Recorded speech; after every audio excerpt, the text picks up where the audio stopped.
ಬೀದರ್ನಲ್ಲಿ ವಿಧಾನ ಪರಿಷತ್ ಸದಸ್ಯ ಸಲೀಂ ಅಹಮದ್ ಸುದ್ದಿಗೋಷ್ಠಿ. ಮಹಿಳಾ ಪೌರಾಯುಕ್ತೆ ಮೇಲೆ ಕಾಂಗ್ರೆಸ್ ಮುಖಂಡನ ದೌಲತ್ತು ವಿಚಾರ. ಯಾರೇ ಎಷ್ಟೇ ದೊಡ್ಡವರಾಗಿದ್ರೂ ನಿರ್ದಾಕ್ಷಿಣ್ಯವಾಗಿ ಕ್ರಮ ಕೈಗೊಳ್ಳುತ್ತೇವೆ. ಮಹಿಳೆಯರನ್ನು ನಿಂದಿಸುವರನ್ನು ಯಾರನ್ನೂ ಬಿಡೋದಿಲ್ಲ. ಘಟನೆ ಬಗ್ಗೆ ಕ್ಷಮೆ ಕೇಳದಿದ್ದರೆ ಎಫ್ಐಆರ್ ಆಗಿದ್ರೂ ಕೂಡ ಅವರನ್ನು ಅರೆಸ್ಟ್ ಮಾಡಲೇಬೇಕು. ಮಹಿಳೆಯರನ್ನು ಅವಮಾನಿಸುವವರನ್ನು ನಮ್ಮ ಪಕ್ಷ ರಕ್ಷಿಸುವುದಿಲ್ಲ. ಪಕ್ಷದಿಂದ ಯಾವ ಕ್ರಮ ಕೈಗೊಳ್ಳಬೇಕು ಅದನ್ನು ಕೈಗೊಳ್ಳುತ್ತೇವೆ. ರಾಜುಗೌಡ ಮಾಡಿದ್ದು ತಪ್ಪು, ನಾವು ಯಾರೂ ಸಮರ್ಥಿಸಿಕೊಳ್ಳುವುದಿಲ್ಲ. ಕಾಂಗ್ರೆಸ್ ಮುಖಂಡ ರಾಜುಗೌಡ ಬಂಧಿಸುವಂತೆ ಸಲೀಂ ಅಹಮದ್ ಒತ್ತಾಯ.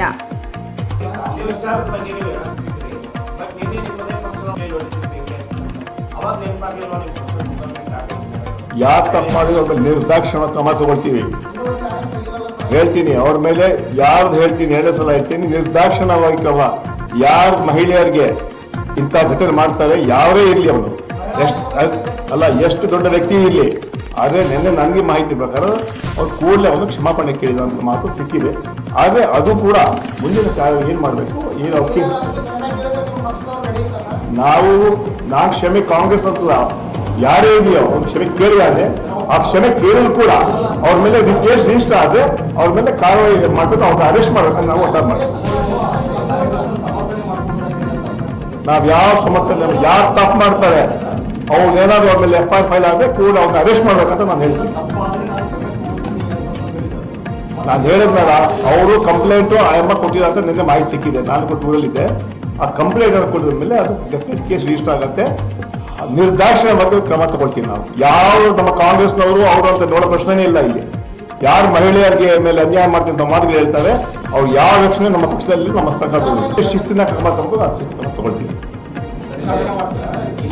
ಶಿಸ್ತಿನ ಕ್ರಮ ಏನ್ ತಗೋಬೇಕು ಆ ಶಿಸ್ತಿನ ಕ್ರಮ ತಗೊಳ್ತೀವಿ. ಯಾರು ತಪ್ಪಡು ನಿರ್ದಾಕ್ಷಿಣ್ಯ ಕ್ರಮ ತಗೊಳ್ತೀವಿ. ಯಾರೇ ಪಾರ್ಟಿ ಇಲ್ಲಿ, ಕಾಂಗ್ರೆಸ್ ಇಲ್ಲಿ, ಬಿಜೆಪಿ ಇಲ್ಲಿ, ದಳ ಇಲ್ಲಿ, ಅವ್ರು ಮಾಡಿದ ತಪ್ಪೇ. ಅದನ್ನ ಯಾವ ಸಮರ್ಥನೆ ಮಾಡಲ್ಲ ನಾವು. ಆ ರಕ್ಷಣೆ ಕೂಡ ಕೊಡೋದಿಲ್ಲ.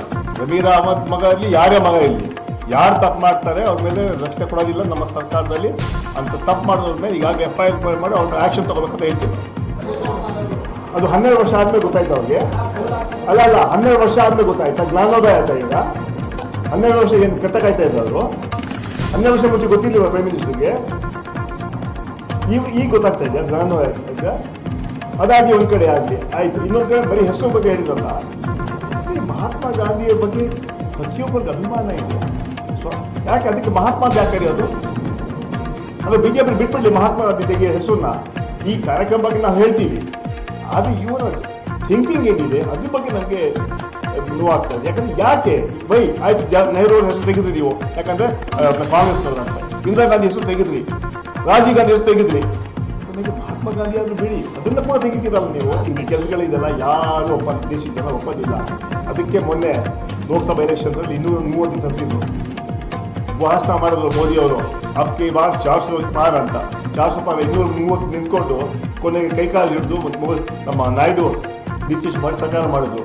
ನೆಕ್ಸ್ಟ್ ಇದು ಮಾಡಿದ್ರಲ್ಲ, ಇವತ್ತು ಸ್ಟ್ಯಾಂಪಲ್ಲಿ ಬರ್ಕೊಳ್ಳಿ, 100 ದಾಟಲ್ಲ ಬಿಜೆಪಿಯವರು. ಈ ಮಾಡಿದ ಕರ್ಮಕಾಂಡ ಇದೆಲ್ಲ 100 ದಾಟಲ್ಲ. ನೆಕ್ಸ್ಟ್ ಎಲೆಕ್ಷನ್ ಅಲ್ಲಿ ಜನ ಉತ್ತರ ಕೊಡ್ತಾರೆ. ಇವರ ಬಂದು 12 ವರ್ಷ ಆಯ್ತು, ಆವಾಗ ಗೊತ್ತಾಗ್ಲಿಲ್ವಾ ಕಾರ್ಯಕ್ರಮ ಸೇರಿಲ್ಲ? ನಾಚಿಕೆ ಆಗಬೇಕು ಅವ್ರಿಗೆ, ಅಯೋಗ್ಯರಿಗೆ. 12 ವರ್ಷ ಗೊತ್ತಾಗ್ಲಿಲ್ವಾ ನೆರೆಗ ಸರಿ ಇರಲಿಲ್ಲ ಅಂತ? ಈಗ ಗೊತ್ತಾಗಿಲ್ಲ ಮಹಾತ್ಮ ಗಾಂಧಿ ತೆಗಿಬೇಕಂತ. ಇಟ್ಬಿಡಿ, ನಾಥುರಾಮ್ ಗೋಡ್ಸೆ ಇಟ್ಬಿಡಿ, ಹೋರಾಟ ಮಾಡಿದ್ರಲ್ಲ ಅವತ್ತು. ನಾಥುರಾಮ್ ಗೋಡ್ಸೆ ಮಹಾತ್ಮ ಗಾಂಧಿ ಇಟ್ಕೊಂಡು ಇವರು ಇವತ್ತು ಮಹಾತ್ಮ ಗಾಂಧಿಯವರು ಬಿಜೆಪಿ ಕೊಂದಿದ್ದಾರೆ, ಅವರ ವಿಚಾರಧಾರೆಗಳನ್ನು ಕೊಂದಿದ್ದಾರೆ, ಅವರ ಹೋರಾಟವನ್ನು ಕೊಂದಿದ್ದಾರೆ. ಅದರಿಂದ ಇವರು ಬೇರೆ ಕೆಲಸ ಮಾಡೋದು ಬಿಟ್ಟು ಈ ಕೆಲಸಕ್ಕೆ ಹೊರಟಿದ್ದಾರೆ. ಇದು ದುರಂತ ಹೇಳಲ್ಲ. 12 ವರ್ಷ ಕಣ್ಣು ಕಾಣಿಸಲಿಲ್ಲ ಅವರಿಗೆ. ಅವ್ರ ಅಧಿಕಾರ ಬಂದು 12 ವರ್ಷ ಆಯ್ತಲ್ಲ ಈಗ. ಅದೇ ಅವ್ರಿಗೆ ಮಹಾತ್ಮ ಗಾಂಧಿ ವಿಚಾರಧಾರೆ ಮೇಲೆ ನಂಬಿಕೆ ಇಲ್ಲ. ನೆಕ್ಸ್ಟ್ ಮಹಾತ್ಮ ಹೇಳ್ಕೊಂಡು ಬಿಟ್ಬಿಡ್ತಾರೆ ಬಿಜೆಪಿಯವರು. ಅದರಿಂದ ಇವತ್ತು ಈ ಕಾರ್ಯಕ್ರಮವನ್ನು ಹೇಗೆ ಇನ್ನೂ ಒಳ್ಳೆ ಕಾರ್ಯಕ್ರಮ ಕೊಡಬೇಕಂತ ಅದನ್ನು ಬಿಟ್ಟು 20 ವರ್ಷದಲ್ಲಿ ಇದ್ದಂಥ ಕಾರ್ಯಕ್ರಮವನ್ನು ಬದಲಾವಣೆ ಮಾಡಿ, ಹೆಸರು ಕೂಡ ಬದಲಾವಣೆ ಮಾಡ್ತಾ ಹುನ್ನಾರ ಷಡ್ಯಂತ್ರ ಮಾಡ್ತಾರಲ್ಲ, ಏನಾದರೂ ಮಾನ ಮರ್ಯಾದೆ ಇದೆಯಾ? ಯಾಕೆ ಮಾಡಬೇಕು? ಕಾರ್ಯಕ್ರಮ ಮಾಡಬೇಕಾ? ಸ್ವಲ್ಪ ಸಣ್ಣ ಪುಟ್ಟ ಬದಲಾವಣೆ ಮಾಡಿ. ಹಾಗೆ ಅದನ್ನು ಮಹಾತ್ಮ ಗಾಂಧಿ ಹೆಸರು ಇದ್ದಂಥ ಕೆಲಸ ಇವ್ರಿಗೆ ಹಾಕಬೇಕು. ಆ ಉಸಾಬರಿ ಇವ್ರಿಗೆ ಯಾಕೆ? ಇಡೀ ಪ್ರಪಂಚ ಮಹಾತ್ಮ ಗಾಂಧಿಯವರ ಬಗ್ಗೆ, ಅವರ ನಾಯಕರ ಬಗ್ಗೆ, ಹೋರಾಟದ ಬಗ್ಗೆ, ಸ್ವಾತಂತ್ರ್ಯ ಸಂಗ್ರಾಮದಲ್ಲಿ ಅವರ ಮಾಡಿದ ಪಾತ್ರದ ಬಗ್ಗೆ ಗುಣಗಾನ ಮಾಡ್ತಾರೆ.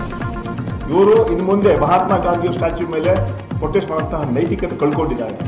ಇನ್ನು ಅವ್ರು ಹೋಗಕ್ಕೆ ಸಾಧ್ಯನೇ ಇಲ್ಲ, ಯಾಕಂದ್ರೆ ಅವ್ರ ಮೇಲೆ ವಿಶ್ವಾಸ ಇಲ್ಲ. ಇದ್ದಕ್ಕಿದ್ದಂಗೆ ಇವತ್ತು ಪ್ರೊಟೆಸ್ಟ್ ಮಾಡ್ತಾರಲ್ಲ ಮಹಾತ್ಮ ಗಾಂಧಿ ಸ್ಟ್ಯಾಚ್ಯೂ ಮುಂದೆ, ಅದೆಲ್ಲ ಬಿಡಬೇಕಾಗ್ತದೆ. ಯಾಕಂದ್ರೆ ಅವ್ರ ಮೇಲೆ ವಿಶ್ವಾಸ ಇಲ್ಲ ನಿಮಗೆ, ಮೇಲೆ ನೀವೇನು ಪ್ರೊಟೆಸ್ಟ್ ಮಾಡ್ತೀರಿ ಮುಂದೆ.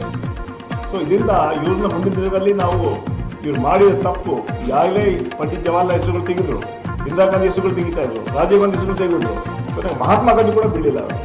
ಇದರಿಂದ ಈ ವಿಚಾರಗಳನ್ನು ಜನರಿಗೆ ಹೇಳ್ತಾರೆ.